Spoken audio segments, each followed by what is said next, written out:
How's it going, Chasers? I hope you're having a kick-ass week. I'm Jesse, and this is the Chase the Craft podcast, and we're in for a little bit of a treat today with our guests and discussion. But before we get into that, I've got some quite important housekeeping stuff to get through. Number one is that this is going to be probably the last podcast on the Still It YouTube channel. So if you're listening to this podcast through a podcatcher, through Spotify, whatever it happens to be, that's fine. Nothing's going to change for you guys. But for those of you that listen to the podcast on YouTube, you're going to have to make sure to subscribe to the new channel. There'll be a link in the description down below, and I'll stick it up on screen here as well. Long story short, it's just not great for the standard YouTube metrics. I don't want to stop doing this podcast because honestly, it's a great way to learn awesome things for the Still It channel and to try new things, to talk to awesome people. I don't want to stop doing it.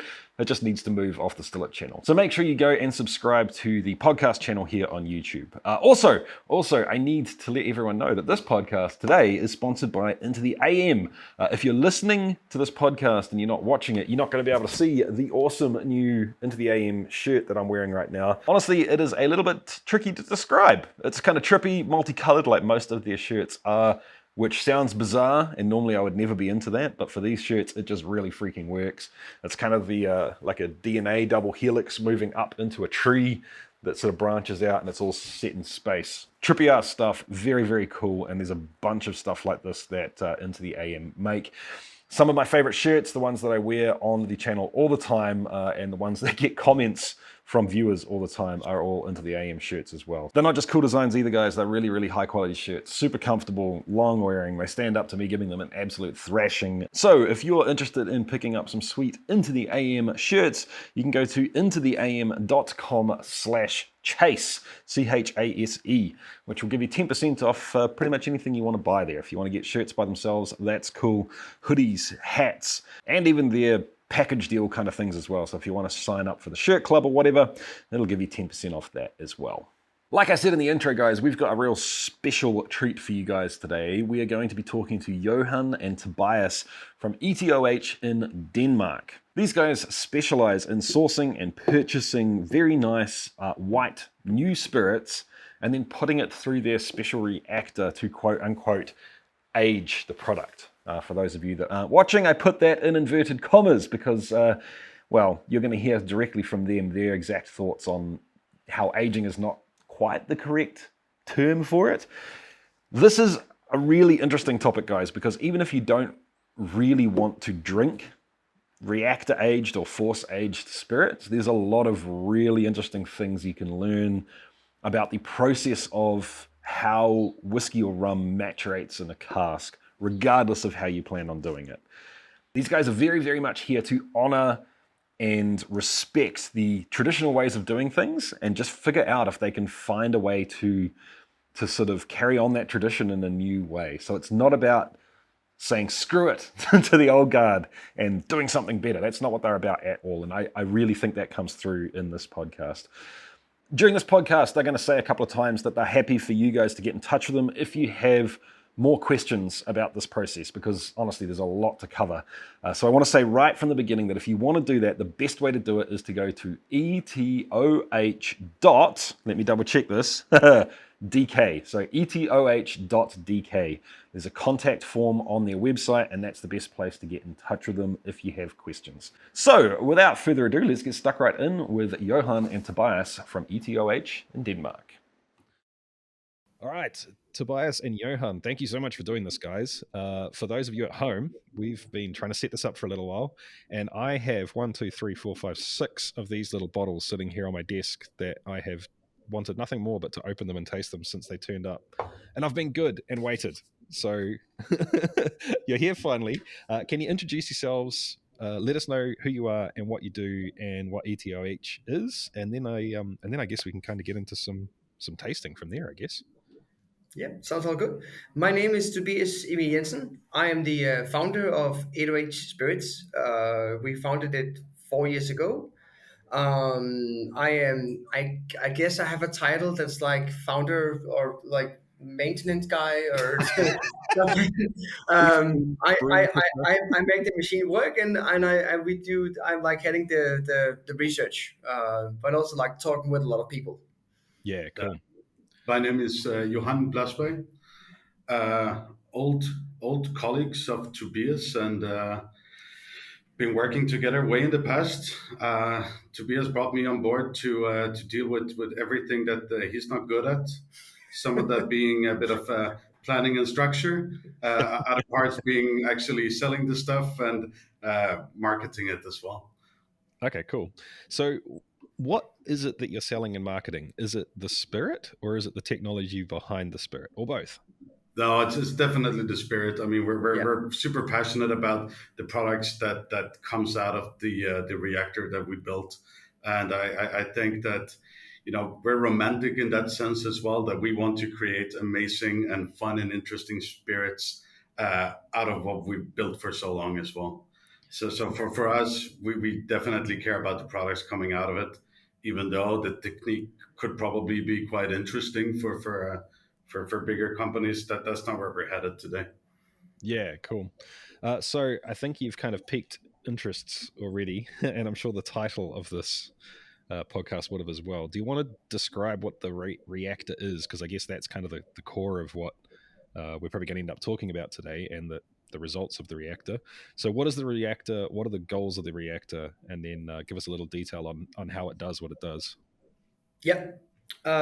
So when I left the brewing business, I came from a tradition of challenging the way things are made. The whole like ethos of the craft beer revolution is about shaking things up and doing things in a new or more modern way.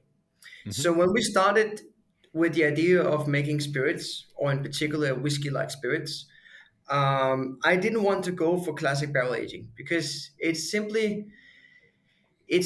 without any inputs. You can't change barrel aging. You have a barrel. You can choose the warehouse. You can set the temperature of the warehouse and the humidity, but that's about all you can do. And being a master brewer, it's all about control when you make something that's good. Uh, so we came up with the idea that we should build a machine. We would humbly name it a reactor. I even so more humbly named it the Jensen reactor, since I built it together with my dad. We are both Jensens. There's this thing in chemistry that you name things after yourself with a humble approach. We learned the only thing we knew from the start was that temperature increases aging. That's apparent when you look at Asian produced whiskies. They tend to age just faster. Some people say that you get like 3 years and 1 years because it's a hotter climate. So we knew from theory that increasing the temperature does help. We work typically in the range of the 60s, between 60 and 70 in that range. Fahrenheit, Celsius. Celsius, sorry, yeah, centigrade Celsius, yeah. Yes. We're European, sorry. Yes, of course. I was pretty sure, but you never know. You never know. Yeah, it's a good thing to ask. Madness spreads to. Um, then we continued on with the University of Copenhagen, and we start to look at what could give us more like options of control. Very quickly, it came apparent that ultrasound is a way of both extracting and transforming the product into something that's good. It comes with a lot of options of what you can change during the process. We then also looked at different catalysts. The catalyst being something that aids in a chemical reaction without being consumed itself.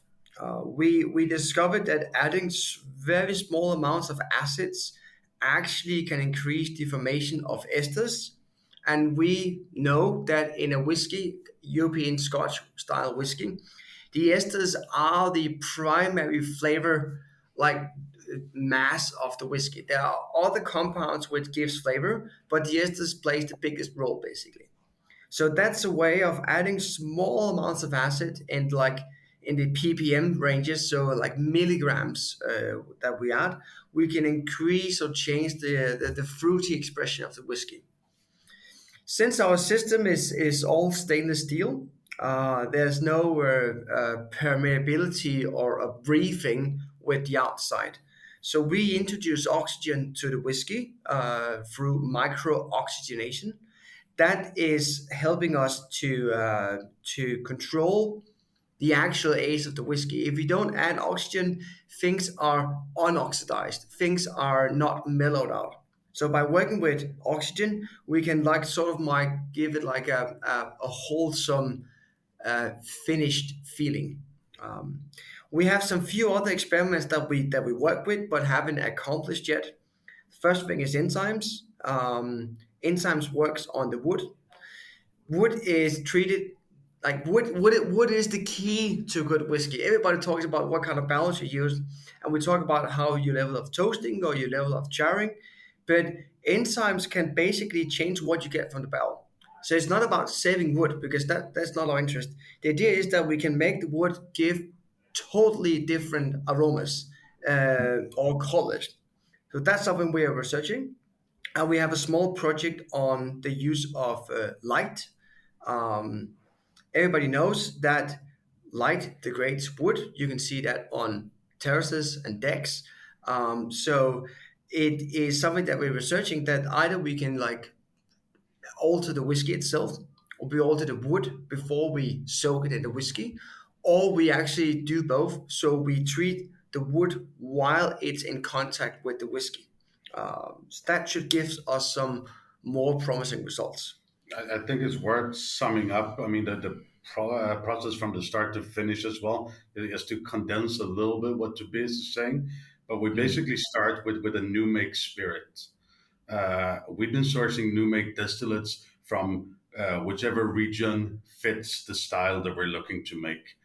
In the beginning, for our proof of concept and to show that the machine is actually doing what we like in the way we want, we've been going to Scotland a lot and sourcing what is pure malt spirits from Mm. Scotland. They're not single malts because, I mean, of course, the Scots doesn't want the single malts to leave the country, but they are from good, reputable distillers. Uh, at the same time, we've been looking at Germany for rye spirits. We've been looking at the U.S. for white dogs or bourbons, uh, all to kind of get the spirit that fits what we're trying to make. And Okay. then together with this spirit, we put that in the reactor, but we also put the wood that Tobias has been talking about, mostly in the forms of used barrels that we buy. And also here we source whatever barrels are interesting for us. That might be French sweet wine barrels, that might be sherry barrels from Spain, that might be a whole different kind of barrel altogether, or a whole different type of wood. But the point is that we are actually putting the barrels inside the spirit instead of the other way around.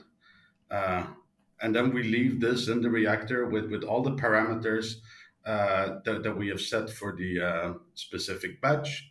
And between 5 to 15 days later, we have a spirit come out that has a very different taste than when it came in. Very cool. So, just for the sake of clarity, so we're talking on the same page going forward, what the reactor is actually doing at the moment is adding heat, pressure, oxygen, uh, ultrasonic waves, and micro oxidation. And what you're looking at doing in the future, but you like I don't have examples of here, is the enzymes and the light. Is that correct? That's very well answered. Yes. Yeah. Okay, We cool. use a slight bit of pressure. Not high pressures, but a little bit of pressure. Yes. Okay, cool. Yeah, I just wanted to make sure that we Yeah. Yeah. were That's a good. It's always understanding good to each other. clarify. Yeah. Cool. Okay, so something else that I think there's going to be a lot of people disappointed at me if I don't bring this up from the start. And there's different ways that people talk about different. I guess different people use the same words and mean different things by it. And I think I've already figured out what you're meaning by this, but there's a difference, I guess. How do I put this? There's different things that happen when spirits come into contact with wood in any way, shape, or form, right? There's maturation, or basically oak tea bagging of the spirit, like the Yeah. flavor of the oak is getting into the spirit. And then there's aging as a second thing. And you touched on this in terms of, so let's compare Texas to Scotland. Three years in Texas is like 15 in Scotland or something silly like that. But that's mostly in terms of wood flavor. And I know that a lot of the guys in Texas are trying to figure out how to slow that down because they want more age on the spirit. They're getting the wood flavor, but they're not getting that rounded, uh, the just literal time in the barrel. It's not giving them quite the same result. So which part of the reactor is giving you those two things? And I'm assuming that one is literally just pulling tannins and flavors out of the wood, and the other is the actual taking those things that come out of the wood and taking the spirit and evolving them, breaking them down, turning them into different chemicals. So are you focusing on these two different paths in different ways? Like, is there different parts that are doing different things here, or is it all just part and parcel? Yeah, I totally get what you mean, and it's a very, very good question. We call it two other things instead of calling it aging or maturation. We call it extraction and transformation. Okay. Yep. I think just after one day, the spirit basically has color. I mean, tannins are easy to wash out. I mean, if you just had like a wood dust, the bigger the surface area, the harder the Yeah. heat, the faster you extract. So tea bagging is not the difficult thing, and that's not the sign of quality because anyone can dump in some wood in spirit and it will get wood flavors. Uh, what we have been focusing on from the start is to transform those said wood compounds into the whiskey. It needs to integrate. It needs to. There's a long list of chemical reactions that happens, but basically you can't just like wood. Wood in a spirit tastes like spirit, like wooded spirit. What we want is a whiskey, Yeah. and the key is time. So what we need to do is to speed up the time. Um, I don't think any of the processes, a heat, ultrasound, and the circulation and pressure, they all help with the extraction. The oxygen is solely during the transformation, but the heat and the movement, pressure, and the ultrasound also gives us the transformation. We basically want to look at age being a relative thing. Um, One way of explaining this is that when we look at the wood that we put in, if we have our piece of barrel stave, once we put it in the machine and we take it out again, the interior of the wood should look like a used barrel stave from a, say, 15-year-old barrel. If the wood looks brand new, that means we only achieved extraction. We just extracted some tannins and some Mm. acids. That's it. So we had a project where we had like microscopy samples of wood, so you could look at the structure of like the cell walls in the wood to give us an idea if our wood, our barrel staves should look like a very old barrel. That means that we have achieved this age that at certain time has progressed. Because we're totally on the same page. Uh, Whiskey is a beautiful drink that has so much complexity, and I would dare to say you can't rush whiskey because it takes time. So what we are humbly trying to do is to try to alter some of these things so that we can actually speed up time. But secondly, it's also about we want to control in which way it ages. So if we want to say make this whiskey the more like mellow, not so tannic direction, we can try to steer in that direction. If you want it to be like super fragrant, not so woody, more like expressive in its flavor, we can try to do that. So one thing is having what Johanna said, a proof of concept. show that we can age things faster. But for my sake, for my interest, it's about designing the flavors. Like, so we actually know what we want instead of just get what we did, if that Yeah. makes sense. Right. Yeah. Okay, cool. So let's use that as a great segue to me tasting something here. And I think let's do it in exactly the same order that you just said. Is there something here that you've got that is basically just a proof of concept, something that is able to show that the process is doing what it's supposed to do? And I see some of these bottles are marked new make spirit. So I'm Yeah, assuming. I mean, I sent you a couple of bottles of New Make as well because I thought it'd be really interesting for you to kind of compare them to see from where we've gone to what we have. But I Yes. think that the first one should probably be the one named Been Apart. Let's see. We have the bottle here as well. Yep. I've got that one. Yep. And I've got the white forest new make and double peach new make. Is so oh yeah, cool. So should I pour one of the new makes with the Ben apart, or are they not the same as that? I think you might want to have it just next to it to see how they compare, basically. Uh, So so is the white forest new make the new make from Ben apart? no. Oh, Do you okay. have a New Make called Been Apart? I think No, you. I've got white forest and double peach. All right. Well, we'll move on to those one later.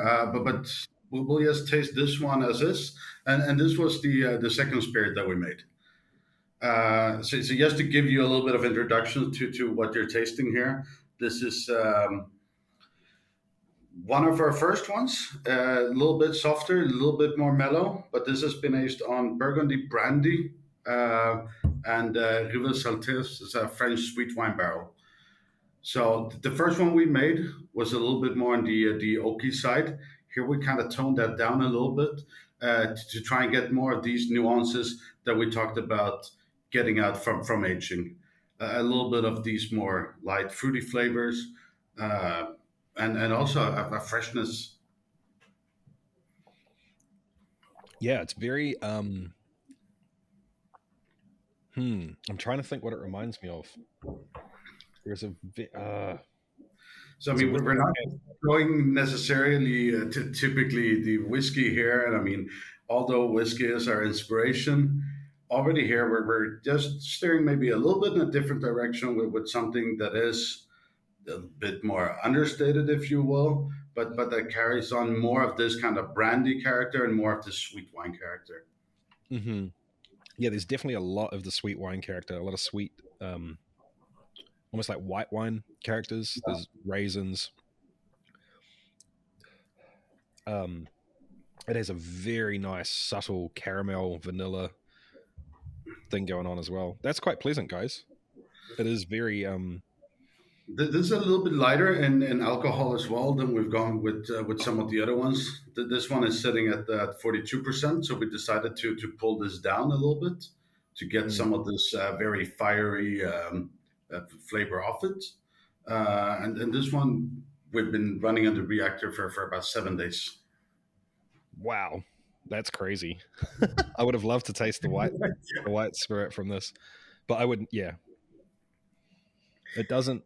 I mean, I'll be honest, it doesn't strike me as something that would come with a huge age statement, but at the same time, it doesn't smell like young whiskey at all. And when I say that, I'm talking about Scotch. So I could see this coming in a um like a non-age statement nice bottle of whiskey for Yeah. sure.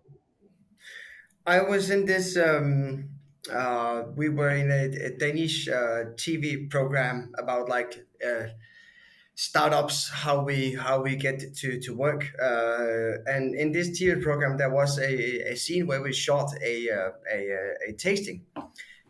To be fair, that was just our pre-prototype. So it didn't have oxygen, it didn't have the catalyst. There was lots of things lacking, but at least we had made one bottle. Like, that was all we had. One half-liter bottle was my entire like 1 year production. So it was very, very rare to open and drink. But in this program, there's a Danish whiskey expert that knows the whiskey, and I really like remember his impression. He was like, whoa, this is really old. Whoa, this is like 50-year-old whiskey. And then like 5 seconds passed. It's like, wait, no, it's really young. Like it's like green. It's like, whoa, this is weird. Uh, it was the prototype, but I totally get that there is a unique flavor to our whiskeys because they taste old. We try to put an age statement on. We have this relative scale on the back with a barcode. So we try to say on this one, we give it an age level of 4. Yeah. This is not years. This is just our subjective say. It feels kind of old or it feels kind of young. Yeah. There's no true facts in absolute facts in this. Because age is relative. We can measure specific compounds. We have measured a lot of commercial whiskies. We can say that so this compound is on the same level as a 15-year-old. So there's something in the whiskey that like a 15-year-old, but there might be somewhere we score higher or score lower. So it is very it's debatable whether or not you conceive this as being on the young side or normal age, because it is hard to say what is the relative age of this one, or for most of our products. And I Yeah. think also when it comes to designing around the age, uh, we haven't yet been trying to push our system to the maximum and to see what can we actually create. For us, it's been way more important to get the subtlety of Scotch that we're very inspired by into to our products, but also yeah, just getting smoothness and something that's tasty without being oaky or without being unbalanced in any way. Yeah, right. So, what can you tell me about the new make spirit here? Because there's two things that really make me want to know this. One is I'm getting this really intriguing, almost like a malt funk, kind of like a almost, I don't know, almost Springbank kind of thing going on, which is fun. And I have to think that's the base spirit, not the aging process. And two is the, the aromas and the flavors smell and taste very much like an old whiskey, like maybe like a 10 or a 12 or something like that to me. But then on the palate, at the back end of it, there's this slight, I don't know how to put this without it sounding insulting, and I don't mean it in an insulting way at all. But That's fine. there's this like a slight lightness to the end of the palate that I very seldomly get in a older whiskey, and something that, how do I put it, something that tastes like this would never normally feel like that at the end. It has that slight it's not sharpness, it's not shiny, it's not harsh, it's not jaggy, but it feels just a little bit like that. And I'm wondering if this is if it's a column stilled whiskey, then I could kind of understand maybe that's what it's from. What can you tell me about the new make? Okay. Our new mix, we actually we can't buy them direct because that is simply not happening, especially not operating at our size.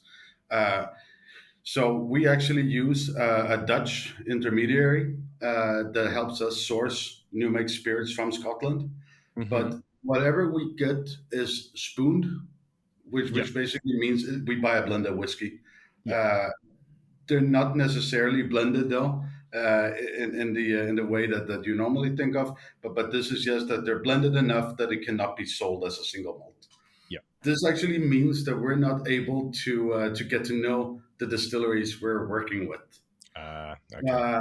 But So, but we know it's a pot still. That was our like requirements. yeah, They sent us samples of different new makes that we can buy, and whenever we choose one, we also go. We have the knowledge that we can get more. It's not like we have to keep changing new makes. But yeah, we are to put it this way. If we're really good, we can make like 10,000 bottles, 11,000 bottles in a year. Right. So that leaves us at about we're using like what 5, 6, 7,000 liters of whiskey in a year. That's small. So when we buy a lot of say 1,000, 2,000 liters of new make, there's very little things that can be done. Uh, we would need to buy in the hundreds of thousands of liters to like really get to know who we work with, and that's Yeah. why we have an ongoing interest of maybe like sourcing it more locally, especially obviously from Denmark, could be Sweden where Johan is from. But the Danish and Swedish whiskey scene is also emerging, and we need that partner who could like be part of the process. Because then we would like maybe source some different malts or use a proprietary yeast or something that could be fun. But we simply need to scale up. So what we do now is that we buy the best things possible. Um, we have full like there's a full analysis of everything we buy. We know what we're getting. We know the quality. We are just not allowed to know the name of the distillery. But it's also interesting. I mean, following up what Tobias is saying about that, and then choosing the right new make, is that with some of our understanding of spirits, and also basically the way that it tastes after it's gone through the reactor, it kind of narrows down our guessing as well. So, Yeah. with some of the new makes after they come out of the reactor, they certainly have a flavor that if you've tried a lot of Scotch whiskey, uh, that you can narrow down to maybe a handful of distilleries that would be likely suspects. I Yeah. mean, it makes it very interesting for us as well. But I think what Tobias hinted at as well, to actually collaborate with a distillery would be really fantastic, because we could do some really fun stuff together. And also offering them maybe a sneak peek of what could be their whiskey 5 years down the line.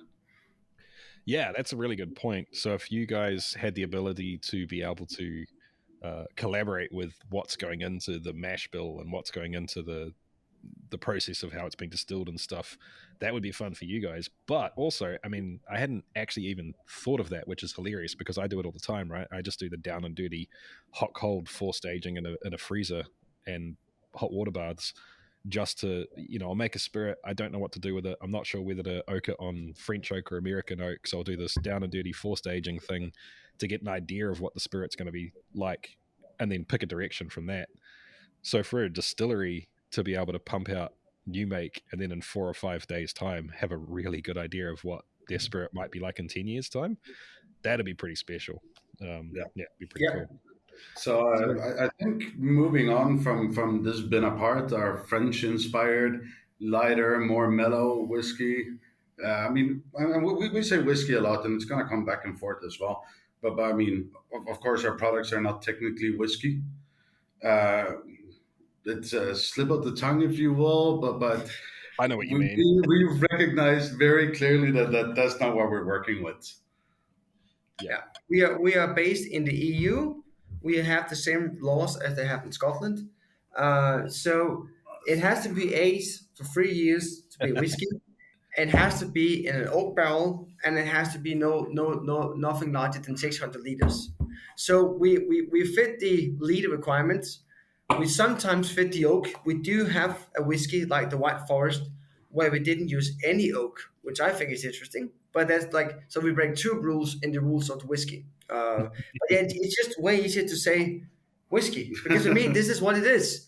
Well, it's the closest descriptor in terms of if someone picked this up and said, "What am I buying?" or "What is this going to taste like?" It's whiskey, 100% whiskey. Yeah. It tastes like it tastes like a good value Scotch with a hairy sherry cask influence, and it's quite pleasant. It's really pleasant. If you had have given this to me, if I was at someone's house and they put this in my glass, I would not go, "Oh, that's young whiskey." Like, why have you given me this young whiskey? It's just it's not even a thought, which is your proof of concept right there. I mean, I'm no master whiskey taster or connoisseur by any means, but you would have me 100% fooled. And I think you're sitting with a sample bottle of the one we called Arbejd as well. Is that right?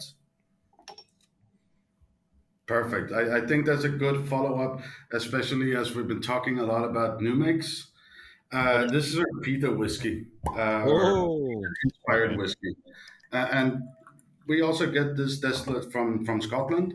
And Hmm. once we're tasting peated stuff, it narrows it down uh, to fewer distilleries, which is of course interesting for us. And I mean, we're going to try and do this without name dropping anyone, as we're not sure, but I find this very interesting. Uh, Here we've gone for a much more kind of classic approach, using only Oloroso sherry barrels, and then a light peated distillate. Also, this one here, uh, I'd say an even lower oak influence than the last one. So I mean, we could say that it has a lower age indication, which we've also put on the bottle. But I think that this is one of my favorites that we made. It's just incredibly balanced and very peat driven, where we have done probably the least to the whiskey of any of our products, but just giving it that backbone of sweetness and of oak and of a little bit of sherry character that just helps bring it together. Yeah. So this to me, um, well, first of all, I'll just give the people at home a real quick idea of what this tastes like to me. It's a clean peat. It's not a dirty, funky peat, which makes me think it's probably not Lafroig or Ardbeg. I'd be thinking more like, I don't know, actually. I'm not sure. It's a clean smoke peat. It's not a funky earth peat or like a peat reek. It has a real subtle spiciness at the end of it, which is really nice. And it is you're right, not in terms of the whiskey at all, but it reminds me of some of the younger Lafroig bottles in terms of the oak influence. There's not a whole lot of oak jumping out and slapping you around, but it has that finish sitting on it that doesn't taste like shiny young whiskey at all. Yeah, this is my kind of drink, guys. So I'm glad you sent this. In the beginning, we did a lot of experiments without peat because when we analyze whiskey, if you just we know how peat tastes. So if you take the peat out of the aroma analysis, we can focus more on the aging aromas. But Mm, I myself, I love peat. I know it sets people apart. Some people really don't like it, which is fair enough. Um, it can do something. But I actually started being, I honestly started enjoying a lot more non-peated whiskeys after doing this. Before I started, I only would have had peated whiskeys. So I mm. like to appreciate a flavor without peat, but I still like this is last night. I was having this as my work desk at night because it tastes good. Um, Oh, totally. the name Arbejd is the Danish word for work. It'll be similar to the German Arbeit, I guess Swedish Arbeit. Yeah. So there's a little of like slight name play to a famous Scottish distillery, which is named it a bit more Danish. Yeah, Uh, right. yeah, Definitely has a like a sherry sort of Yeah. leaning finite, like sweetness to it on the end as well. Some of those dark fruits kind of things. Um, I'm pretty impressed, guys. How long was this in the reactor for? it was 9 days. I mean, the time they spend on the reactor is not in any way kind of reflective of how oaky they will be in the glass when you taste them. Because Yeah. as Tobias mentioned before, that oak flavor, that is the easiest thing to get at. Mm. But it's so easy to overdo it and to get an unbalanced flavor as well. Uh, so when we use soak, I mean, we also process it before. We might toast it or we might char it to get rid of some of those really intense oaky flavors. But with this one in particular, I think it was just important for us to add that subtlety of a bit of sherry, but actually let this be a more malt and spirit driven flavor in our range. I mean, we don't want to destroy the beautiful new make that went into this, Mm. but I mean, we have so many experiments that we want to do. I mean, down the line, we'd love to do something dark and share it with peat and other expressions of it, uh, as you'll see a little bit later as well. So yeah, so this to me, in terms of what you were saying before, this is low on the extraction and high on the conversion.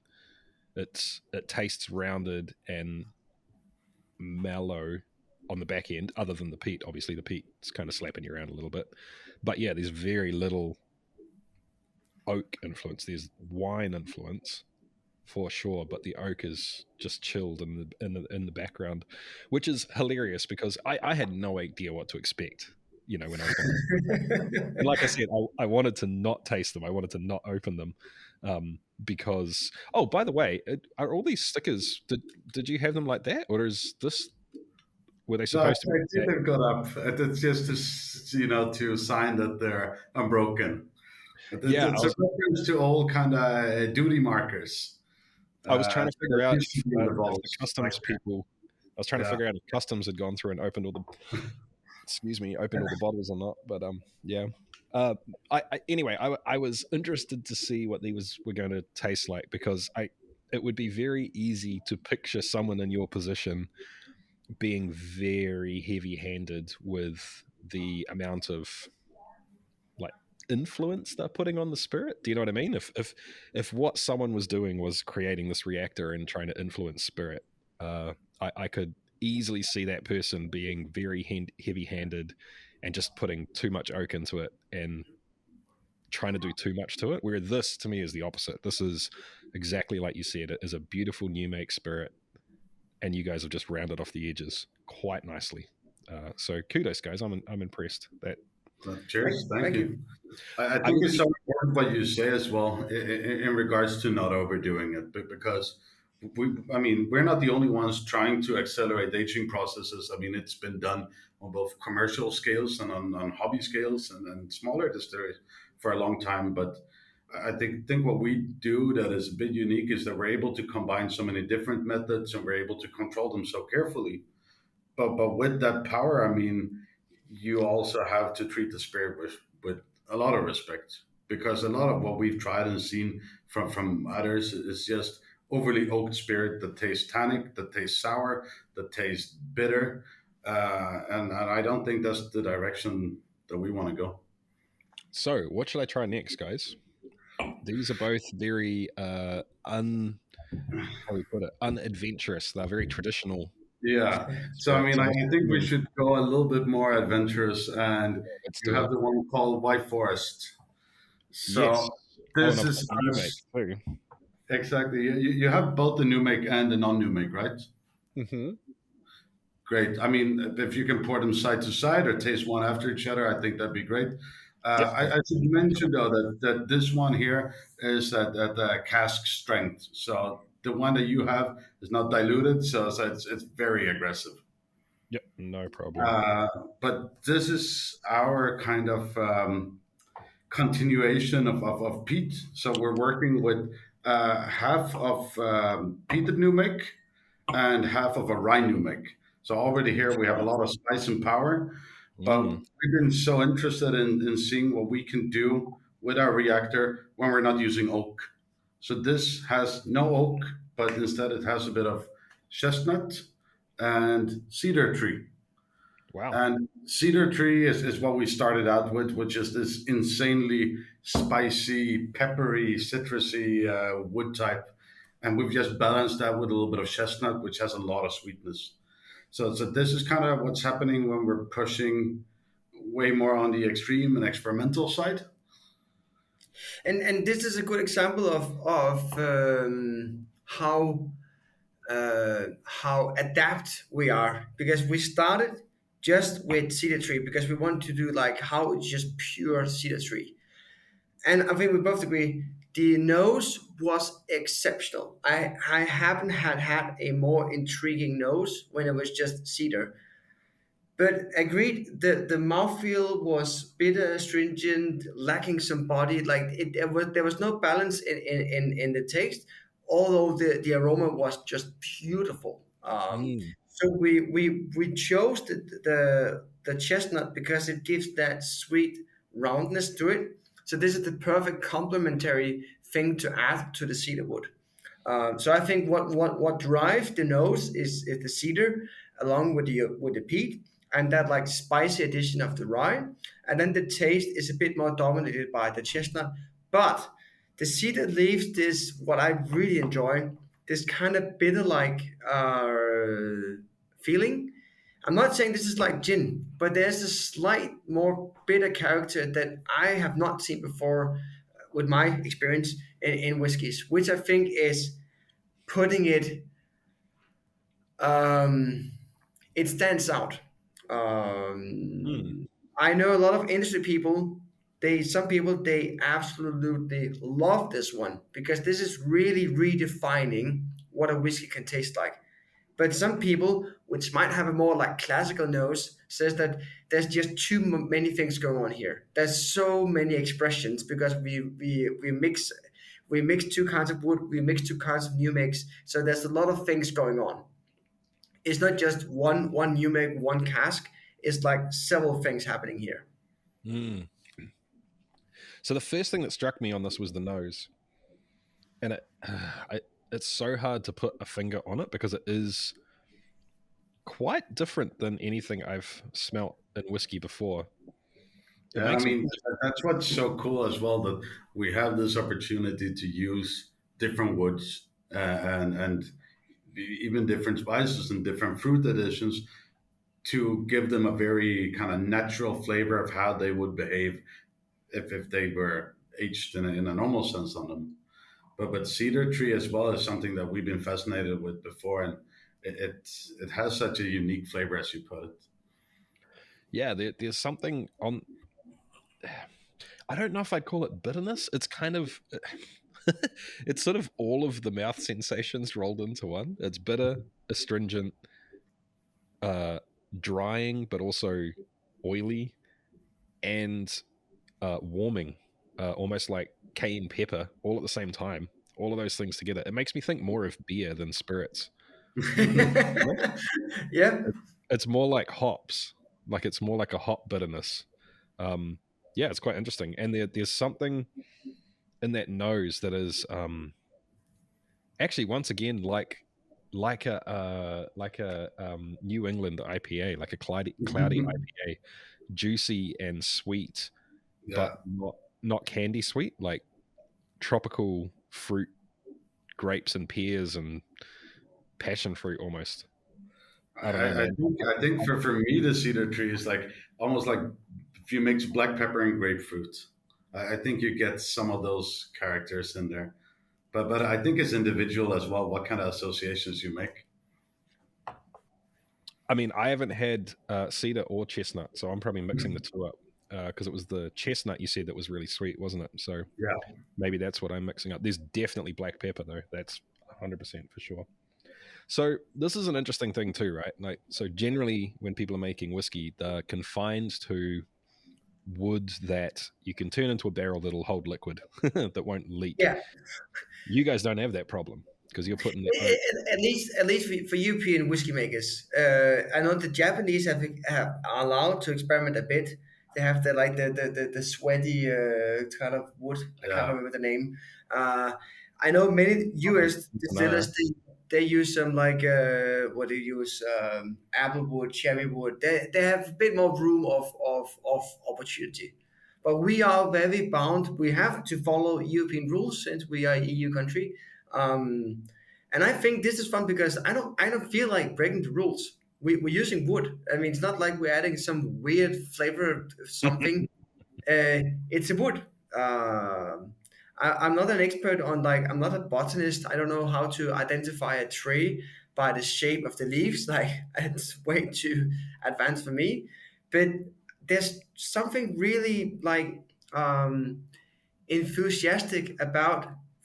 I basically feel like wood is wood. Some wood is dark, some wood is light. That you can make furniture, you can build barrels. but there's so many things that are different. Even the people that geek out, like, so how many different species of oak, and then on the forest level, from which forest did you source these oak trees? It's really something that I want to explore more. Because wood is not just wood, even though they all kind of sort of like look the same. And we've gotten an understanding that yes, it matters where we source the barrel from, what kind of sherry had been used in it, or port wine or dessert wine. That matters, but there's so much more like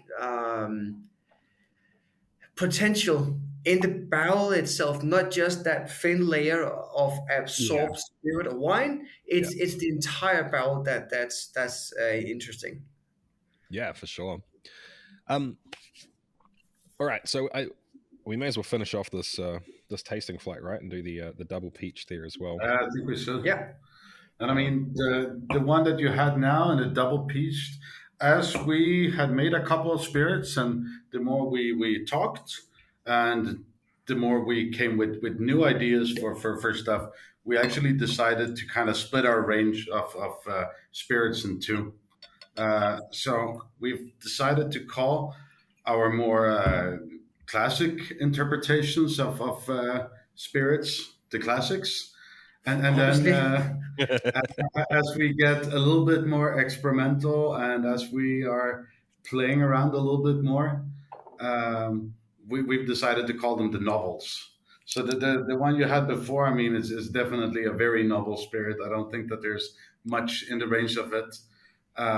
This one as well, to some extent, even though we have a more kind of classic flavor, this is a spirit where we've just added a little bit of fresh pulped peaches together with port wine barrels, and just a little bit more of a neutral new make, I want to say. But this is kind of showcasing what will happen when you use a little bit of fruits. I mean, we're not trying to make liqueurs, and as you're going to taste and smell as well, that's not what you're tasting. Instead, we're kind of able to harness all the subtlety from the peaches and some of this little bit of stone fruity character, and just add as a layer of complexity to the base spirit. Yeah, right. We made another release called Call of Excise Duty, which is like there we want like full port wine dominance, like Ruby call it, lots of red fruit and raisins.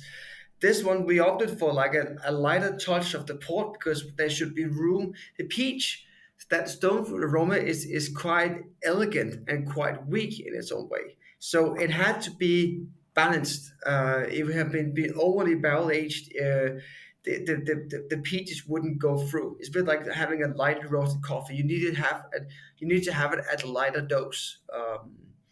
I really enjoy this because the peaches really changed character because they got aged as well during the process. Right. So the highest temperature was in the 60s Celsius. So we never achieved that like cooked, which I conceive as being negative, like cooked fruit aroma. But it has a little bit of marmalade touch that is like a bit jammy, but still retains that freshness of the peach. But has gotten like there is something that reacted with the spirit and the wood. So there was something in the peaches that could add to the maturation of the whiskey. Yeah, right. I'll be honest with you guys, I'm struggling to get any peach, but I'm also recovering from peat. So give us I think that's okay, and I think it's totally fair not to get a lot of the flavor. It's never been our intention to make a peach whiskey. no, definitely With not that. this one, the peach is supposed to add this subtle fruit flavors and just add to the overall complexity and kind of juiciness of it, uh, which I personally think it's doing really quite well. Uh, because it behaves quite normally. But you can also try and add a little bit of water to it. That usually opens it up a bit. It's funny, man. This is Well, this is the second one now that I'm thinking kind of reminds me of beer. And I've just remembered that you came from beer, didn't you? Yeah. Because you're right. It's got that same. I've never heard anyone in the whiskey space describe a whiskey as juicy. And it's funny, I was just recording something. I was just messing around with gin and hops and trying like 10 different ways to put hops into gin. And the goal was to make it juicy, like a really hopped up APA. And I was trying to figure out how to describe that. And in the end, I was just, you know what? If you're a beer guy, you get it. For anyone else, I don't know. Think of like tropical fruit juice. Yeah. But it does definitely have that juicy finish to it, which is interesting for a whiskey. But We also did, I appreciate that this doesn't taste like peach flavored liqueur. Do you know what I mean? It tastes like a exactly. whiskey. Yes. Yeah. That would not be the way we want to go, obviously. We did also we have been experimenting with hops, but this is a fascinating thing because when you make beer and you have hops, you dissolve aromas in water. So certain aromas are more soluble in water than others.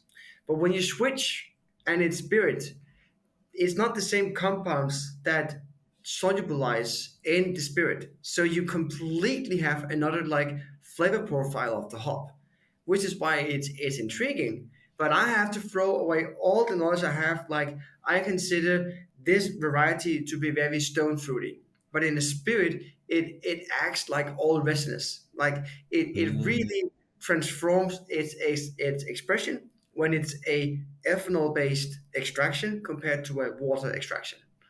That's Um, interesting, man. The my conclusion in the end was to do a cold vapor infusion. So just have a jar of spirit and suspend the hops above the level of the liquid and not let it get any hotter than like 25 degrees Celsius or something. Leave it in there for 2 or 3 days, take the hops out, refresh the hops, put new hops in, keep doing that for about 4 or 5 days. And that's how I was able to get the original it smells like putting your face in a bag of hops.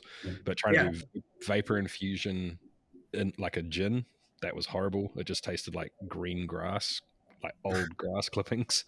Trying to put it in the pot was the same. But interestingly enough, what I managed to get the hop bitterness from steeping hops in really high alcohol, like 95% alcohol, and then straining all the hops out and then putting the liquid into the pot.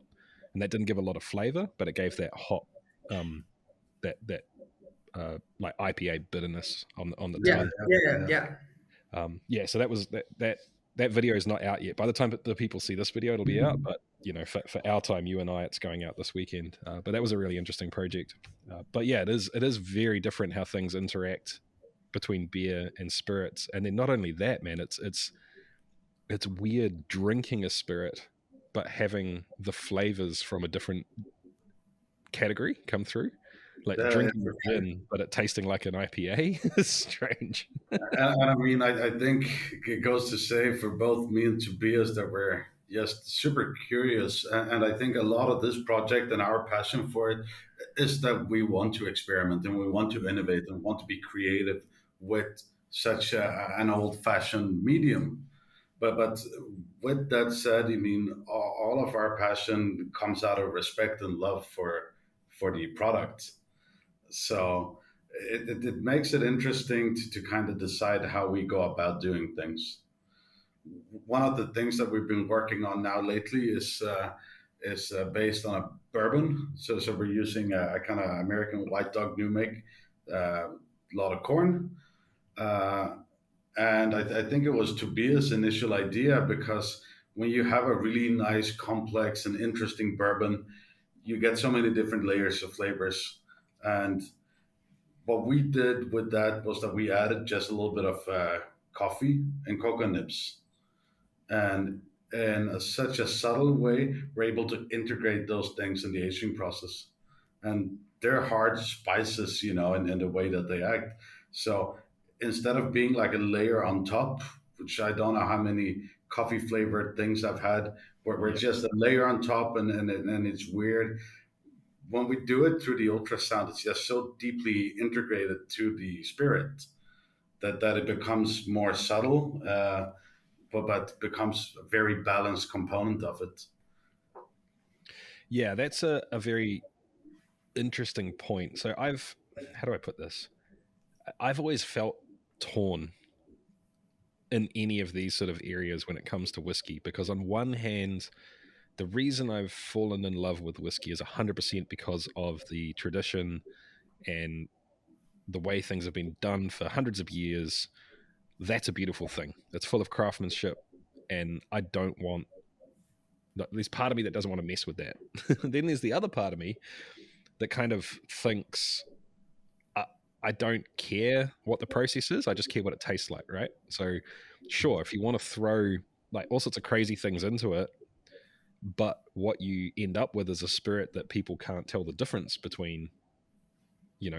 I've got one spirit over here that took me 3 days to make, but I put it through a reactor and I added chocolate to it and I squeezed fresh grape juice into it and whatever, threw a dirty old thong into it, and that made it taste amazing.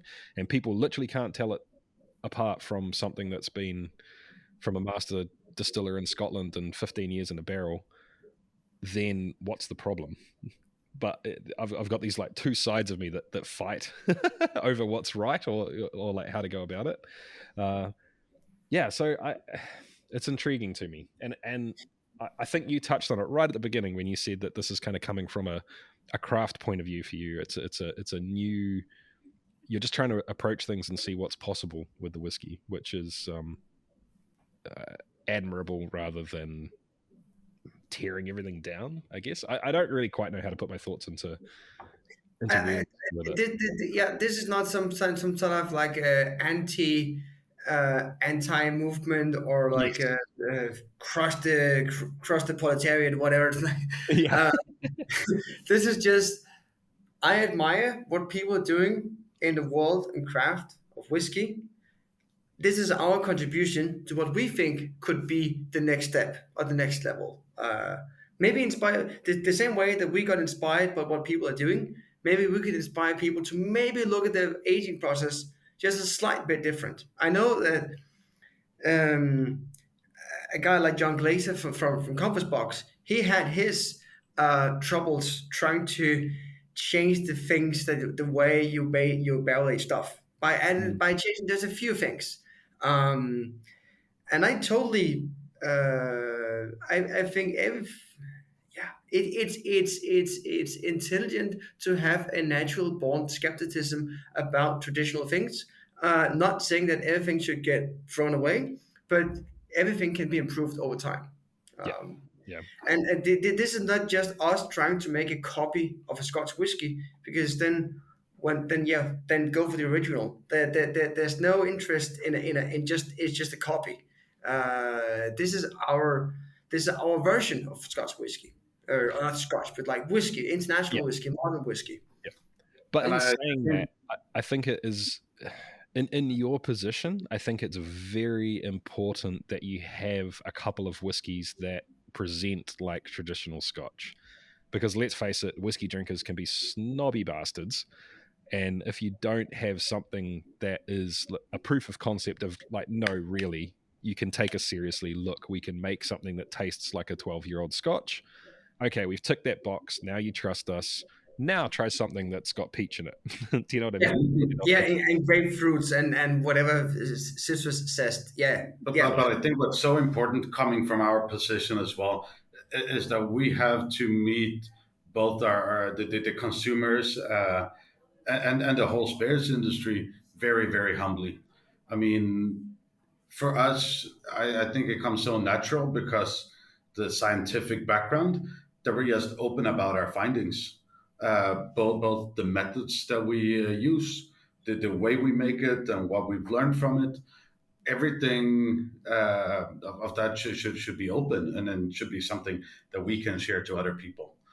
For us, it's never been about hiding or trying to fool anyone with our products.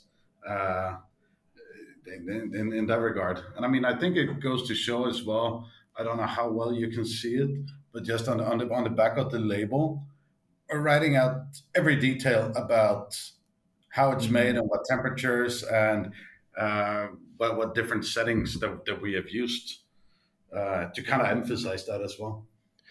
Yeah, so I kind of feel very similarly about anything like this when it comes to consumer whiskey products.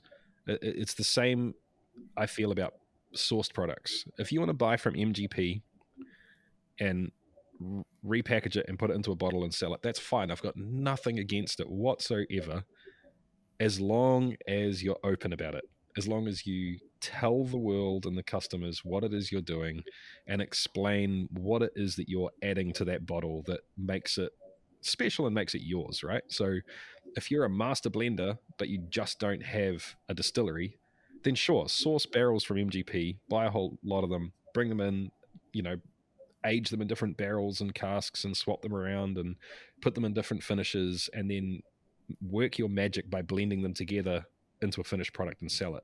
But don't try and pull the wool over people's eyes and say that it is a craft spirit from Long Beach, California.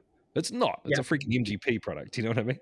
So, the same thing, the reason I go into great detail on that is I feel exactly the same about this, right? So if your bottles were saying 15-year-old whiskey, and then there was tiny little fine print on the back of the bottle to cover the legal bases saying, actually, it's not, and blah, blah, blah, or, you know, whatever. You're doing everything you legally could to make it look exactly the same as an age statement whiskey.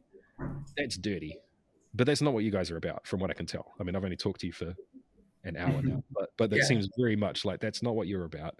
You want to be open about it. You want to celebrate the fact that you're doing things differently, and you want to appeal to people's geeky and adventurous side to come and try something different and experience it for themselves. And as long as people are doing that, then as far as I'm concerned, all power to you. Like, it's awesome. It's going to do nothing but push the entire industry forward. It's going to give people that are a little bit stuck and need some inspiration, perhaps some inspiration. It's going to give people that perhaps weren't interested in the industry suddenly now going to jump into it from a geek point of view or a science point of view. And maybe it'll give some people that are being a little bit lazy a kick in the pants, and, you know, competition's always healthy. Yeah, for sure. I mean, I think you hit it dead on with that. I had a discussion with this Facebook group of Danish whiskey drinkers, because it would be a more clear message if we wrote single malt on the labels. Because for me, it is a single malt. Yes, the new make is spooned, but anyone with the knowledge about flavor knows that that doesn't create a blended malt or pure malt, because we just had a spoonful in the new make. But I understand the rules of the game. If it's blended, it's blended. I asked these people, what would you expect on the label? And they were like, even though how little addition, I would feel cheated if you said single malt. I was like, fair, let's write pure malt, because we don't want to hide anything. I would have loved to put single malt on the label. People more understand the name. We can't put the name whiskey, but we can write single malt. But we can't, because the product we're getting are spooned, which is fair enough. So we write pure malt instead. We opted out of blended malt because, and that might be a Danish thing, but here blended malt is really like the discount cheap whiskeys. I know there's plenty of good producers of high quality blended malt, but it tends to be in the Danish world a cheap product. So pure malt had a better feeling about it, so we went for that name. Yeah, and so just to, in case people at home don't know what we're talking about here, the Scots they want single malt, Scottish single malt, to be a Scottish product. Yes. That's end of story. No one else can have it. You can buy the product, but you're not allowed to buy a single malt. We'll sell you single malt, but before it leaves the country, we are literally going to put a teaspoon of something else, like literally a teaspoon of something else into it. So now it's no longer a single malt; it's a blended malt. That's what we're talking about from teaspooning here, which is hilarious. So just in case people didn't understand that previous conversation, I hope that puts it into perspective. So I have to ask, man, I am I'm impressed. I'm very interested to see where you go with this. Would be very interested to see what would happen if you could have more direct, not let's not say control, more direct collaboration with the spirit that was being made as well. But for me at home, what can I learn from this? And are there things that I can do without having an insanely fancy reactor like yours to start speeding up the development of my spirits at home? Yeah. I think anyone with a sous vide water bath at home can easily achieve something like having a bottle in your on your stove or something that can hold steadily 60 to 65 degrees. That's doable.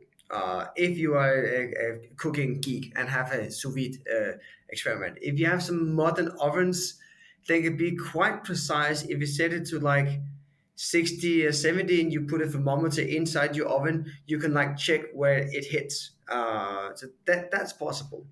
I know that some people, I also do some figure painting in my free time. People buy these like ultrasonic baths that are typically bought for like cleaning jewelry or glasses. What else needs to be cleaned?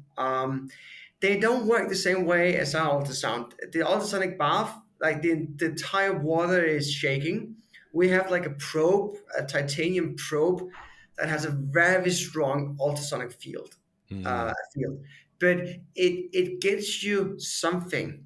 So having some wood pieces, chop up some wood, toast it in your oven, maybe char with your wheat burner, and then put it in your ultrasonic bath with some spirit.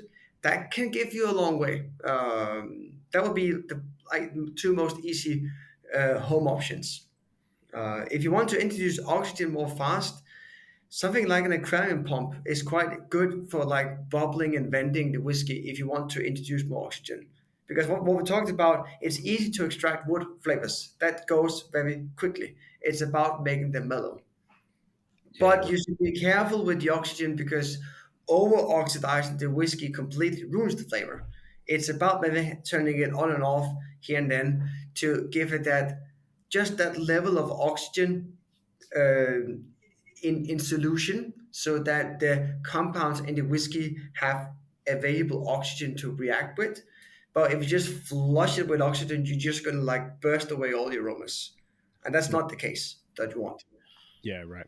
So it's not about how do we put this? Putting more oxygen in than is needed isn't helping it oxidize faster. It's just literally like the same. Going back to beer, it's like CO2 scrubbing a bad flavor out of a beer. You're flushing everything out and Yeah. pushing more out. So all you need to do is just have enough oxygen in solution so that the things are happening. Because you're at a higher temperature, those chemical reactions are going to happen a little bit quicker.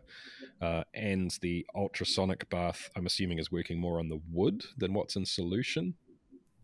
Or I is that think with the ultimate bath, you will not target the whiskey itself as much. right? We discovered that even with the setup we have, we can change the amplitude of the ultrasound. So one thing is the hertz. Typically, ultrasound is in the range of around 20,000 hertz. That is the definition of ultrasound. That's what like you can hear or you can't hear. Right. Then you have an expression of the power, usually wattage. That's an expression of the energy. And we write on the labels, we write the total amount of joules that we applied per liter or milliliter. So there's something about the energy that was put into the thing. But the most important thing is actually the amplitude of the sound waves. I mean, the height of the sinus waves. You can make them longer, you can make them shorter. That basically changes what molecules you target. Um, Right. but there are limited options when it comes to an ultrasonic bath, what kind of amplitude you can run. So people can try to give it a go, see if you get any effect out of it. Because it's not just ultrasound. Ultrasound is just a frequency. Yep. Um, There's a lot of sound that sounds horrible, and there's not good music that sounds good. It's all the same wavelength, but it's about how it sounds, basically. Yeah, right. So there is definitely there's been an influx in people messing with the basically the, like you said, the jewelry cleaner baths in home distilling. That's interesting to know though. So I used to use them. The only time I've ever used them is I used to work in a dive store, and we used to clean all the bits from when we were servicing rigs. We'd use them for that, and that's my only sort of touch point with it. And they're definitely like the settings on the thing was on or off. there Yeah, was nothing. yeah, So yeah, so I guess whatever machine you have, you end up targeting the kind of molecule that amplitude is going to target, and you can't change it. Yeah. So to go from that to something where you can, what sort of price point are you looking at for a machine that'll? I know. Okay, I know if you're really geeky, you can buy this like a handheld ultrasonic probe. The company that sells this, they you can use it for many applications. They say that you can actually make a very good French fry because apparently the water, like something about the starch on the exterior of the potato, like loses water more easily. Like it's like yeah, something happened, so you get a finer crust with lower humidity, meaning like more brown color reactions, caramelization and Maillard reactions. So supposedly it also works on your French fries. But you can buy that one, but I think it's at least a couple of €100 to get one of those. Okay, well, So it's for the dedicated persons. I think what some of our biggest takeaways are, philosophy wise, that you should bring onto the home scale is that there's not one perfect method of accelerating aging. Is this combination of doing a couple of different small steps to create something that is more complex? Because just by using an ultrasound, that wouldn't have worked for us because we need some of those other steps involved to get the balanced product out. So by using a little bit of oxidization, but by playing around with an ultrasound bath, if that's what you have laying around, to try and to play around with light, which is something that we've definitely seen does something. We're yet to understand exactly how and when to use it. Uh, but continuously look around your surroundings in your kitchen and look at other equipment to see how you can incorporate it, because that for us is where a lot of creativity comes in trying to come up with new ideas and then test them out and be a bit scientific about it.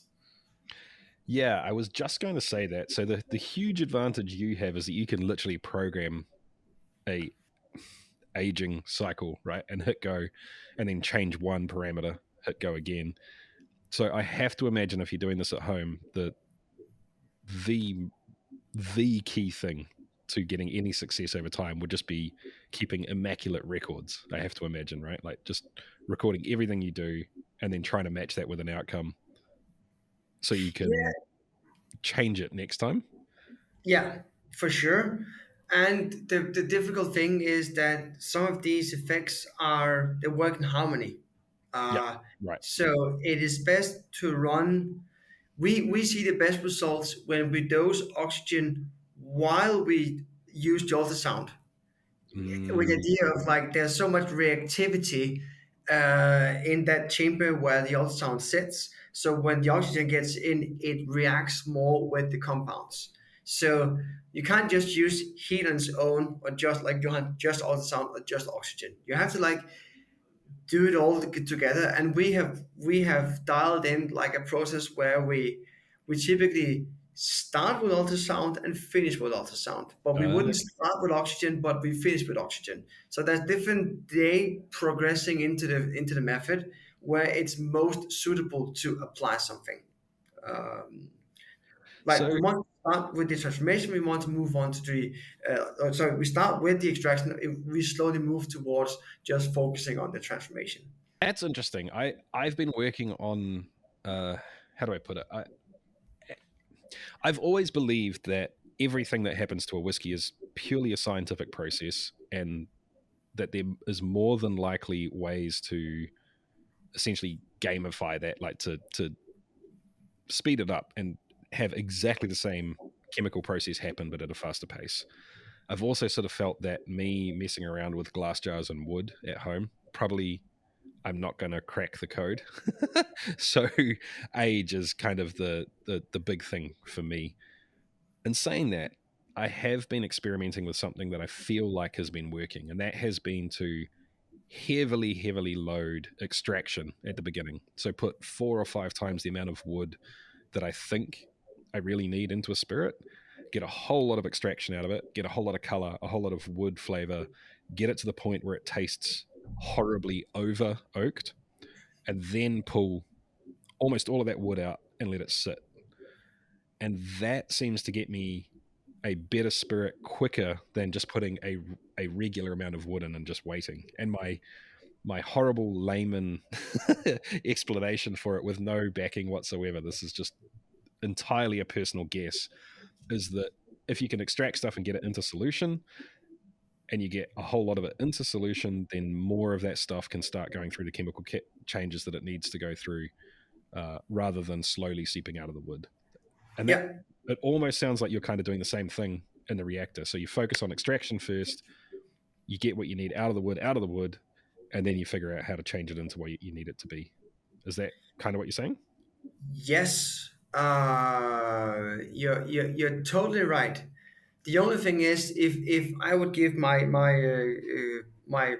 personal professional review, is that some things in the wood doesn't extract just over one day.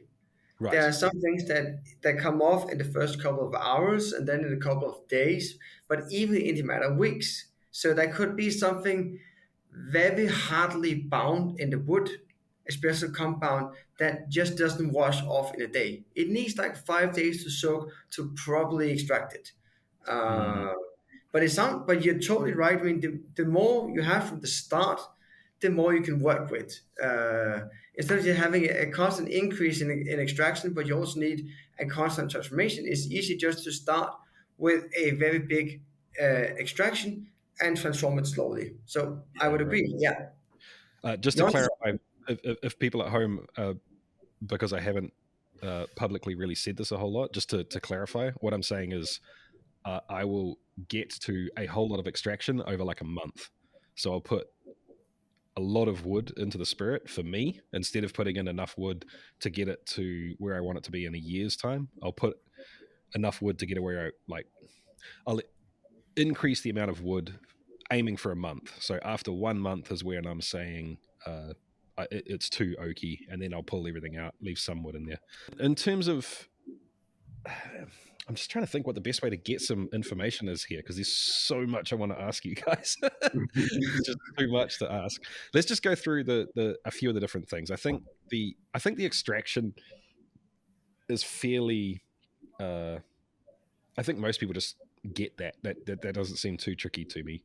Let's talk ultrasound really quickly. You're able to target stuff with the ultrasound, so you're using ultrasound on the transformation side of things as well.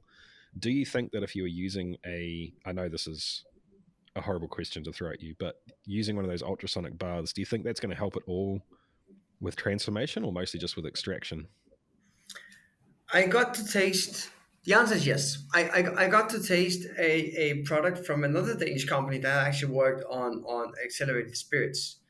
And they were quite secretive about the process, but I could get it that their prototypes were made in an ultrasonic bath. And I got to taste those said prototypes, and they were quite good. So I know there's something transforming. Ultrasound, it what it does it creates vibrations. It creates this concept called cavitation, meaning that this pressure of sound waves, they create microscopic air bubbles in the liquid, and when these bubbles they cavitate, they fall in instead of explode, they implode. You have a very high temperature on a microscopic scale, like several hundreds or even thousands of degrees Celsius, but in like a minuscule little piece of air. So Mm. that's where you can really jump up with with like some reactions. The vibration helps. Yeah, it helps the wood to loosen up. You shake out more of the compounds out of the wood, which is the theory. It's not fully proved yet our process, but this is like our working theory. But the transformation is basically, yeah, it increases the chemical reactions. Um, so I would say there's a good chance that it could work for a home distiller. Cool, man. So, is there something that you're looking for in terms of not enough influence or too much influence, specifically from the ultrasonic side of things? I just figured we'll go through each of these points and see if there's rough markers for people in terms of being able to sort of jumpstart them on this journey to be able to say, you know, if this is happening, you can probably keep using the ultrasonic. If this is happening, you've probably used it enough. Turn that off and focus on the other methods. Do you know what I mean? Or is it Yeah, just that simple? we did a test where we did it a bit like you described earlier. We infused the wood, we gave it some ultrasound. We removed the wood, we gave it some ultrasound. Then we like bottled half. We took out half the volume, and then we said, okay, what if we just go full on ultrasound for 3 days? Yeah, right. Um, and it was quite clear that it's not dangerous to use ultrasound because it seems to reach a global maximum. It's an Mm, exponentially decreasing function. When there's nothing left to work with, it just vibrates and does nothing. It doesn't seem like you can overdo it. Yes, you could over extract when you have the wood in. The mm. first samples we got, I was amazed that it was just like 5 liters of new make, some wood pieces, and then we have this big ultrasonic probe. So we achieved something like 5 hours, and we got a dark brown liquid. Uh, that was too dark, even for an experimental release. It was just too dark. So it's a yeah. Stop if your color is like overly dark. But that would be my only advice, I think. I Okay, think cool. something just to jump in and not necessarily directly related to the ultrasound, but also be curious to where you source your oak. If it's something that we've seen is that not all oaks is equal. So if you go to the home brew store and you buy the cheapest oak cube to add flavor, you're not going to get the same flavor as if you to some distillery, ask for some old staves, or if you're able to source different qualities of it. Yeah. What about uh, the time and duration for heat? What's the you haven't done it for long enough and for warm enough versus you've done it for too long and it's too hot? Is there a markers on either side of that? We know that the 60s work. So far, we've been focusing on the 60s because we had a theory background why that would be the best range. When you get above 68, 70, you start getting some problems with partial pressure. I mean, you're almost distilling. Yeah. So it starts to be important if your lids are tight that you're possibly not actually exploding anything if because you're creating a high pressure in a system. We follow a lot of rules because we have a almost like pressurized tank of spirit with electricity. So obviously we have to follow some strict regulations on the machine.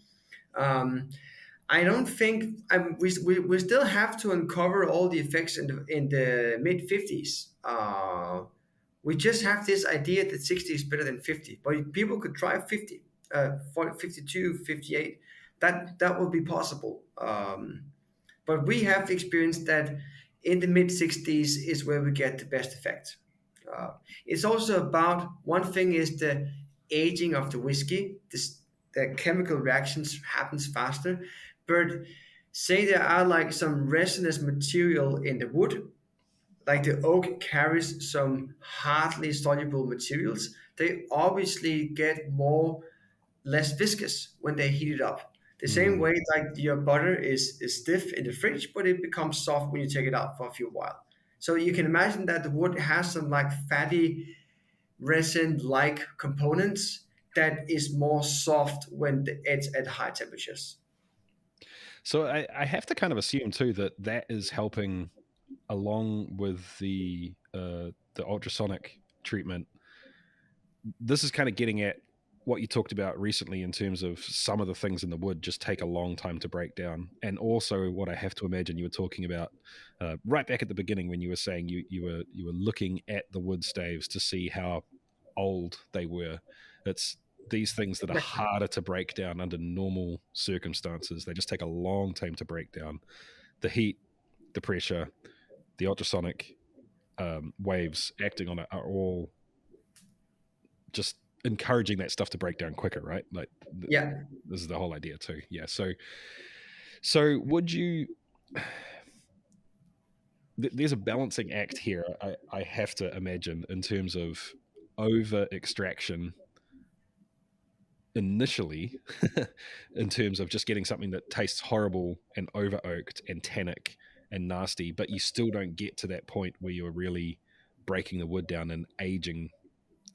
I say aging with big inverted commas here. You're not creating that old wood. You're not breaking down the stuff that's harder to break down because you can't get to that point. You've extracted too much flavor and oak from it by using too much wood too soon. So there's got to be a balancing act here, the same as there is in a barrel in terms of the size of the barrel. I have to assume, right? Like, so if you use a little teeny tiny barrel, you just get something that tastes like oak soup, and you never get it to the point where it gets old. So, what are your thoughts on trying to figure out how to reach that balance at home? Because I mean, I think I've kind of reached a point where I know the rough amount of wood I want to use per spirit. But if I go and throw it into an ultrasonic bath at 60 degrees and everything, I've got no idea, man. That could just completely turn it on its head. Is it the same sort of volumes that you're using, or do you need to change the volumes of wood, or how does that work? Or the ratio, I should say, from wood to liquid. This is a very good question because you can talk about weight, but weight of a stave has a very different volume or surface area than weight of wood dust. We have an idea that when we work with cubes of wood, we are in the range of like grams per liter, like 2, 3, 5 grams per liter gets you something. But it so much depends on on your setup. What we did is that we took the barrel staves, the whole staves, and then we have like a hole drill. So we drilled, we call them coins out of lack of a better word. So like tiny disc or coins of barrel staves because they're easy to work with. They're easy to put in and take out. We try to pressure cook them in water just to see if we got some effect. So I know that we can start with having like 10 to 12 this side cubes.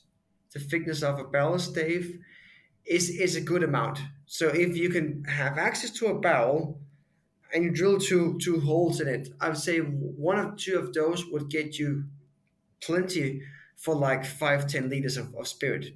Would be my recommended dosage. I think what's interesting and something that we've learned as well is that we haven't really seen a lot of downsides in adding wood as we go if we need more. So starting low and finding that balance and never overstepping, and then gradually adding more wood up to a level where we feel it's right. That's really interesting because this whole process just opens so many doors in terms of the way that you can go about spirits, right? So in a world where creating a spirit takes 10-15 years, the idea of being like, well, we'll just put a little bit of wood in and then we'll see how it's like halfway through, you wake up 7 years later and you're like, oh shit, now this is going to take 30 years, not 15. I guess we should have put more oak in, right? But for you I guys, think what is it? that's what's so fun and so interesting for us as well, because it's still so much experimentation. And every time we do a batch, we've done something differently and we've learned something new. Yeah. And it's so tantalizing for a home distiller, because a home distiller doesn't, you walk into a distillery and there is literally hundreds of years of experience, right? Like master distillers in Scotland, there's 3 or 4 guys around the place that just know that inside out. And not only that, they learnt from someone who knew it inside out. And they're really, really focused on that specific product they're creating. Whereas for a home distiller, I've read stuff in forums and books and interviews and stuff that I've gathered up. So I try something and then I don't know if I did good or not for like a year. Yeah. And then you're like, oh, I screwed up. I guess I better go back to my notes from a year ago and then adjust and try again. But that cycle is so long. It's so long to be able to improve yourself, because you just don't know. Like like the first time I'd ever made whiskey, I'd never tasted White Dog. I'd never tasted a white spirit before. So I'm sitting here tasting something that's come off the still going, I don't know. Did I do good? Did I not do good? So you've got no way of improving or adjusting or having, there's no feedback. Do you know what I mean? To improve yourself. But Yeah. man, the idea of being able to distill something and then age it in 10 days and then be able to go back and change the ingredients that I put into the mash and have that still have that system or that whole timeline distilled down to, maybe a month. Man, that's tantalizing. That's exciting. I think I totally agree. This message might not light all the lamps for a consumer, but for the whiskey geeks, they totally love this, and we can adapt. If say after the summer, I got tired of something and I want to completely change direction, we just do it. We didn't plan for autumn releases 5 or 10 years ago. Yeah. Maybe I was in whatever. We still haven't planned for them. Yeah, we have no plan. That's the beauty. We have a plan for the next batch, but that's about it. And then we decide what we want to do. And I mean, not to mention too the whole problem with supply and demand, right? Like you said, there's the stuff that people are putting into barrels now is what they're going to be using in years' time, and you just have to go on predictions, right? Like, oh, we see the trend for whiskey going up. I guess we better make more whiskey, and really hope it doesn't tank before. Yeah. Or like you get the opposite happening where the trend's going down, down, down, down. So production dips, and then suddenly demand goes sky high, and there's no whiskey. Because I mean, it's really worth pointing out what you're speaking about now is that we've been very inspired by whiskey in creating our products so far. But of course, we're looking at, as we talked about, bourbon, but of course, we're looking at other brown spirits. And then also spirits that might not even be traditionally brown spirits, but that we can do other stuff with. Yeah. So I mean that's a good point, right? So I've talked to a few people about I mean, depending on where you're from and what you want to call it, rakia or fruit brandy, basically. And traditionally, a lot of them weren't aged. They were white spirits. And after a little bit more pressing and asking about why that was the case, it basically came out that, well, this is a seasonal thing. We have all the fruit, we make it, and then we drink it over the off season. We drink it all, and then we make more next year. So it's not that we don't like aging it. It's just that it's never around long enough to age it. It's just it's just traditionally was never done. But with something like this, right? Like you could apply your system to something like that, and it would make sense. It would almost be a how do you put it? It wouldn't be insulting to the tradition. It would be adding to or augmenting the tradition in some ways, which is cool. I like that. That's a cool idea. One other thing that's been really sticking in the back of my mind ever since you mentioned it were the acids. Is this something that is just not even worth trying on a small scale because the dosing levels are so tiny? Or is it something that is potentially worth playing with? I think it's worth playing with. We can, the viewers can probably see the link with the exact dosing because I don't know it by numbers. Okay. Um, there are a few things here. There are acids that are food grade. When you work with something like citric acid, acetic acid, they are always normally food grade because this is like balsamic vinegar. You can buy household cleaning acetic acid that I would not put in my whiskey because it's like for chemical cleaning purposes, for descaling your bathroom or whatever. We would prefer to use hydrochloric acid, but it's very hard to buy food grade hydrochloric acid or hydrogen chloride. So I wouldn't do it unless you're absolutely sure that what you're adding is free of any like pollutants or contaminants from the production. Right. So you have to make sure that works. Otherwise than that, I think it's quite fun to play with the acids. One key thing about acetic acid compared to citric or hydrochloric is that it's volatile. So the good thing and the bad thing about acetic acid is that it adds just a little bit of tangy aroma to it.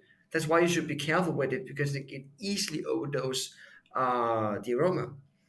We know on theory that wood will excrete acetic acid over time. There is acetic acid precursors in the wood, but Hmm. by adding from the start, you sort of say like kickstart the process.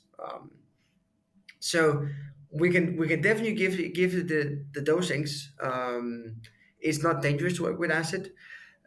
Just follow ordinary safety rules if you work with strong acids. But if you work with normal like household balsamic vinegar, everything you're all good. Yeah, right. So my understanding of this is that a specific acid will go through the esterification process and turn into a specific ester. So if you want a different ester, you need to start with a different acid. Is that Yeah, basically correct? yeah. In the case when we add acetic acid, it can act both as the precursor, like the active ingredient in the ester, the acid Mm. part, but it's also adding protons. It's an acid. It leaves hydrogen or protons in the liquid, which is what catalyzes the esterification process. Uh, to put Oh, it to put it in a faster word, this is what we call the Fischer-Spire esterification. An, est- an ester is a combination of a carboxylic acid, which is the normal organic acids, citric, tartaric, lactic, etc. But you could never form an ester with we say, mineral acid like phosphoric acid, mm, hydrochloric acid, sulfuric acid, nitric acid. They are all like unorganic, so they wouldn't work, but they can all catalyze the ester formation. We did one experiment where we added pure palm fat, the nose like ugly looking palm chunk of palm oil from the supermarket. It does something because you have a lot of free fatty acids that make a lot of fruity esters. The problem with that experiment was that it tasted all like rancid fats. yeah, But that was it because we have plenty of ethanol. We don't need ethanol. We have ethanol and propanol, so that part of the process is all good. Like you shouldn't be lacking ethanol in a whiskey spirit. But what you do is just introduce different acids, and fatty acids is an acid. Maybe try that like a teaspoon of olive oil. That could actually do something. Almond oil, something that has an interesting aroma, something that could bind with the process. If so you work sorry, with what was the main acid that you were suggesting as the catalyst? Yeah, the best catalyst in theory is hydrochloric acid. Okay. But as an all-purpose precursor and catalyst, we would say acetic acid or citric acid, and they should be commonly available. Okay. So they'll act as a precursor and a catalyst, And then Yeah, once you have the catalyst, then you can add the other acids that basically won't go through the esterification process unless they are in the presence of citric acid or they something. happen, but they happen faster. Okay, right. It's not binary yes or no, but it helps. There are acids in the wood. That's what's creating the esters. The wood is contributing to the ester profile Yeah, through the acids, but you can play with the profile by giving different acids, which I think is interesting. that is very interesting. So I have heard there's two places. Well, there's multiple places, obviously, but the two esterification processes that have interested me is one in the still, where acids from the wash are esterified, and then the second is the barrel esterification. And I never quite understood the chemistry of what was happening there. That makes a whole lot more sense to me now. So thank you. I appreciate that. That's one more thing in this. Man, whiskey is just so huge. There's so many, and just spirits in general. There's so many topics to cover. It's insane. I'm convinced that there's literally no such thing as a master of whiskey on the face of the planet. No one knows it all. You just can't. Or spirits in general, for sure. Anyway, oxygen. Let's talk oxygen. Now, you said that the way that you were doing it was with micro oxidation. Yes. What does the micro part of that mean? Is that just literally the size of the bubbles Yeah. being introduced, or how does this happen? What's the deal here? Yeah. To clarify, we call it micro-oxygenation. So Mm, oxidation is a process, and oxygenation is the solubilizing oxygen in a liquid, adding oxygen to a liquid. That's oxygenation. When we say micro, that's because at the end of the little tip is a ceramic part. So we're basically pushing air or oxygen into a ceramic, it's not a filter. So it leaves into the liquid as very tiny bubbles. So they are more easily goes into solution and doesn't act as a carrier gas flowing away all over. We don't want to bubble the whiskey. We want to add oxygen right. in the liquid. Um, in our machine, we add when we turn it on, we add 1 liter of oxygen for 1 minute for a very little volume for like typically 200. So the home it's very little that you add. We had this calculation. We saw a paper discussing how much oxygen a wine barrel was taking up per year, and then we were like, okay, that number times 10, because it's 10 years, theoretical 10 years, that would be the amount that we would have to add. But we added very slowly. Mm, So that could be hard to mimic. But even just having it, if you had your spirit in a flask with some headspace, just once in a while give it a shake because that could help solubilize something. We're still keeping the system closed, so we're not letting out a lot of precious aromas. But that could be one part of it, just to have some headspace and regularly shake it. yeah, right. I mean, what I've been doing with my jars is I will just once in a while I'll go and open the jar up, close it up, and give it a shake, or just walk past and give it a shake. But I have to imagine, especially if you're using things at high temperature, you definitely want it to be a closed system, right? Because you'll just have nothing left in a Yeah, day. 60 degrees, it'll just all disappear. Yeah, so that's going to be hard to do, isn't it? Because ideally you need an airtight container that you can deliver oxygen into it.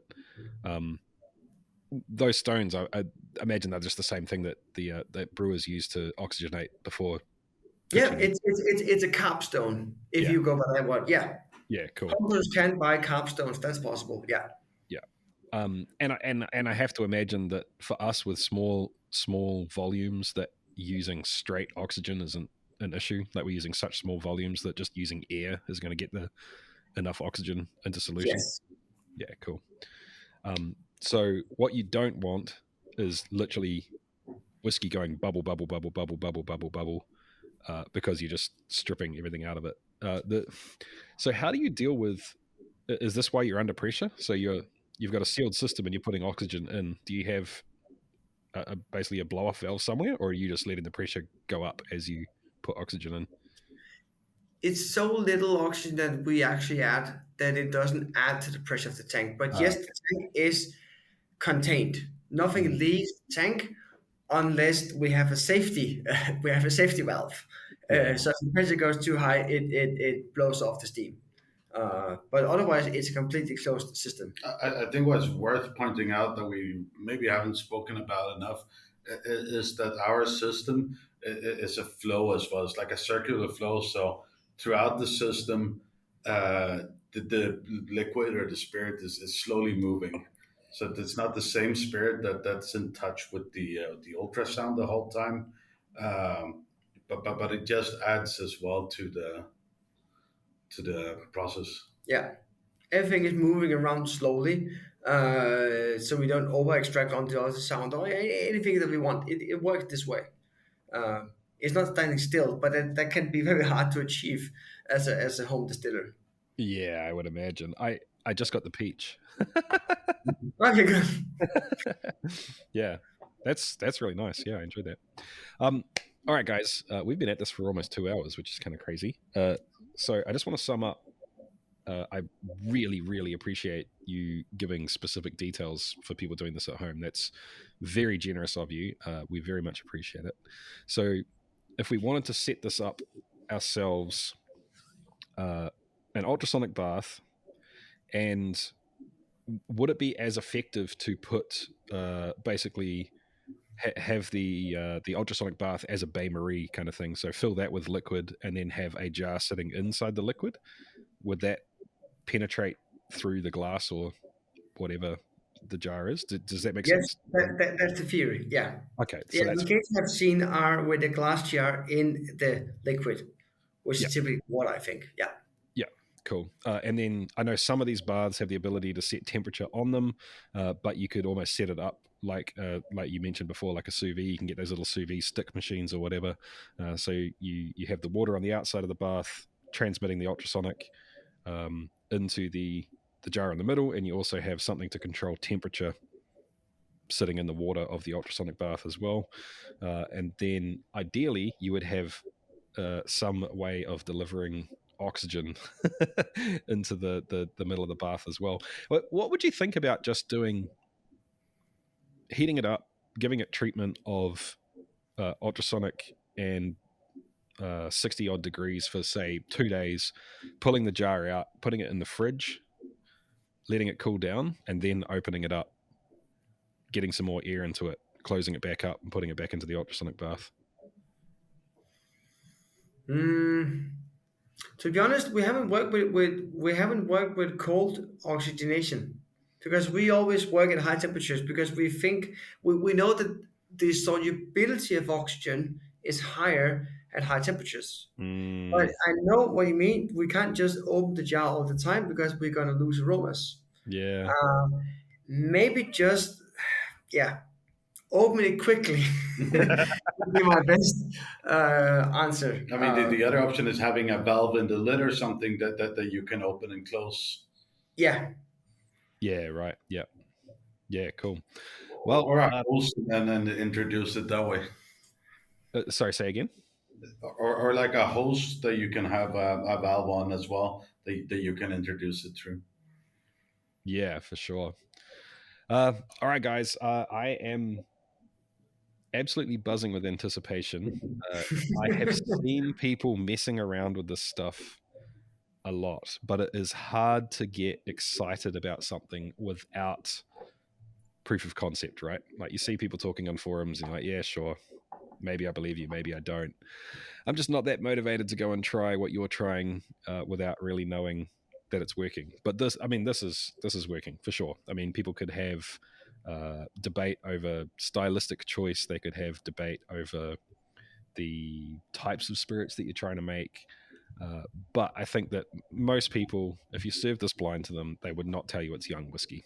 That end End of discussion, as far as I'm concerned. I think as well. Well, I mean, we'd love to engage in discussion with listeners as well, hearing how they have maybe worked around some of their challenges, but also, yes, we still love sharing ideas and hearing how other people are approaching similar issues, because I'm sure that there's so much more for us to learn as well, and we're more than open to share our ideas or go in depth on certain subjects if they feel that they want to know more about something, or we also have done research that you're able to read. Yeah. So I mean, please get in touch with us as well. For sure. I'll make sure to let you guys know when this is going out. So if you want to jump into the comments section and see what people are asking, you can either take that as inspiration and maybe we can, let this marinate for a little while and we can do another podcast later on to follow up, or jump in there and just answer people directly. But if people are trying to find you, I'll make sure to put this in the intro as well, so the info is stacked right up at the front. But where should people find your products? Where are your products available? Website? Where should people go to check your stuff out? So we have a website called etoh.dk. Another alternative is just typing in thisisnotwhiskey.com. Awesome. That will also bring them to us. Right now, we're able to ship from our own web shop in most of Europe. Cool. We're currently working actually with some people in Australia to see if they'd like to bring it in. But then again, if people in New Zealand, Australia, wherever the listener are, if they're interested, talk to your distributor as well, and then we'd love to send some samples. But also, if you're outside of our shipping range, we can definitely look into making something work as well. As a peat drinker, I can recommend. Which was it? It was the Arbejd. Yes, that's right. Yeah. Awesome. Well, thank you so much, guys. I can't say thank you enough for this. This has been an absolute privilege to be able to talk to you.